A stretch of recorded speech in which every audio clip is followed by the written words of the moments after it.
নমস্কার, কলকাতা টিভি ডিজিটালে আপনাদের সকলকে স্বাগত। সমাজের এক শ্রেণীর মানুষকে পরজীবী এবং আরশোলার সঙ্গে তুলনা করলেন ভারতের প্রধান বিচারপতি সূর্যকান্ত।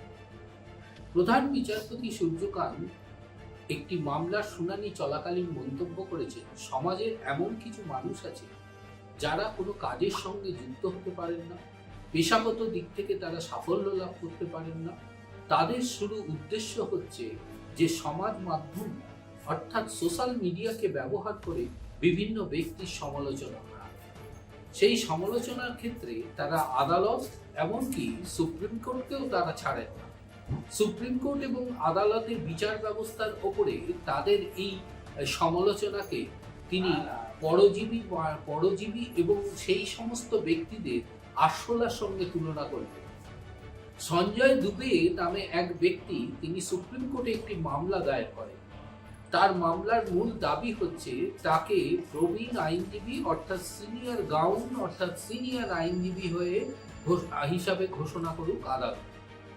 মূলত আমরা জানি যে প্রত্যেকটি আদালতে অর্থাৎ দিল্লি হাইকোর্ট থেকে শুরু করে ভারতবর্ষের যতগুলি হাইকোর্ট রয়েছে সেই হাইকোর্ট এবং সুপ্রিম কোর্টেও সিনিয়র বিচারপতিদের নিয়ে নিযুক্ত কলেজিয়ামের মাধ্যমে কোন আইনজীবীকে সিনিয়র আইনজীবীর তকমা দেওয়া হবে বা অনুমোদন দেওয়া হবে সেটি তারা নির্ধারণ করেন এবং সেই পর্যালোচনার পরেই তারা ঘোষণা করেন কোন কোন আইনজীবীকে সিনিয়র আইনজীবী হিসাবে ঘোষণা করবে।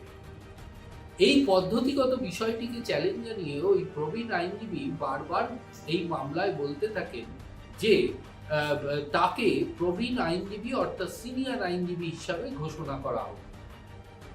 এর প্রেক্ষিতে বিচারপতি সূর্যকান্ত এই মন্তব্য করেন, এই সমাজের এই ধরনের মানুষ আছে যারা সাধারণত দেখা যায় যে তারা পেশাগত দিক থেকে সাফল্য লাভ করতে পারে না বা যে কোনো কাজে তারা অংশগ্রহণ করতে পারে না। তাদের কাজ এই ধরনের মামলা বা আরটিআই তথ্য জানার অধিকার আইনের মাধ্যমে বিভিন্ন সমাজ মাধ্যমে তাদের সেই বিভিন্ন ব্যক্তি বা প্রতিষ্ঠানের সমালোচনা করা। আইনজীবীর উদ্দেশ্যে তার তীক্ষ্ণ বক্তব্য যে তাকে কোনোদিনই প্রবীণ আইনজীবী হিসাবে ঘোষণা করবে না সুপ্রিম কোর্ট। এমনকি দিল্লি হাইকোর্টও যদি তাকে সিনিয়র আইনজীবীর তকমা দেয় তা কিন্তু সম্পূর্ণভাবে সুপ্রিম কোর্ট তা বাতিল করবে। বিচারপতি সূর্যকান্ত পরিষ্কার জানিয়ে দেন যে ভারতের যে কোনো ব্যক্তি যদি সিনিয়র আইনজীবী পেলেও তিনি কোনোদিনও আদালতের কাছ থেকে এই সিনিয়র আইনজীবীর তকমা পাবেন না। তার সহযোগী বিচারপতি জয়মাল্য বাগচির মন্তব্য, সিনিয়র আইনজীবী হিসাবে অনুমোদন সাধারণত আদালত দিয়ে থাকে। বিচার ব্যবস্থা এই অনুমোদন দেয় তার কাজ এবং তার পারিপার্শ্বিক অবস্থা বিচার বিবেচনা করার পর এই অনুমোদন দিয়ে থাকে। কোনো আইনজীবী নিজেকে সিনিয়র আইনজীবী হিসাবে দাবি করতে পারে না, তা সেটাই পেশাগত দিক থেকে সঠিক হবে না, এমনটাই মন্তব্য বিচারপতি জয়মাল্য বাগচি। পাশাপাশি বিচারপতিদের মন্তব্য যে দেশে এমন কিছু আইনজীবীরা রয়েছেন যাদের সঠিক ডিগ্রি আছে কিনা, এলএলবি ডিগ্রি আছে কিনা তা বিশেষভাবে দেখা দরকার।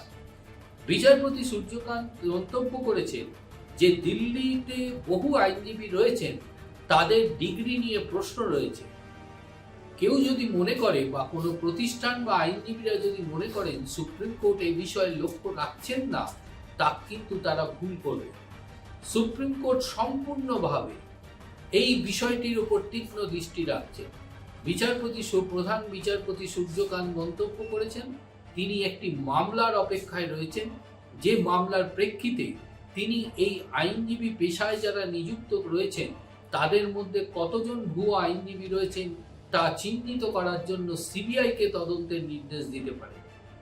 এ বিষয়ে তিনি ভারতবর্ষের বার কাউন্সিল অফ ইন্ডিয়ার ভূমিকাকে তিনি যথেষ্টভাবে সমালোচনা করেছেন।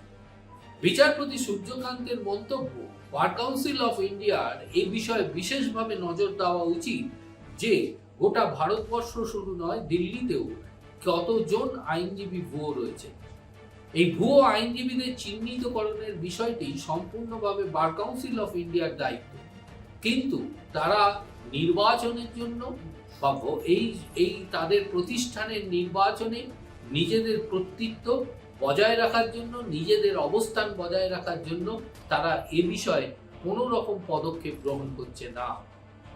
তবে প্রধান বিচারপতি সূর্যকান্ত পরিষ্কার জানিয়ে দিয়েছেন, এ বিষয়ে সুপ্রিম কোর্ট সজাগ রয়েছে, উপযুক্ত সময়ে সুপ্রিম কোর্ট এ বিষয়ে পদক্ষেপ গ্রহণ করবে।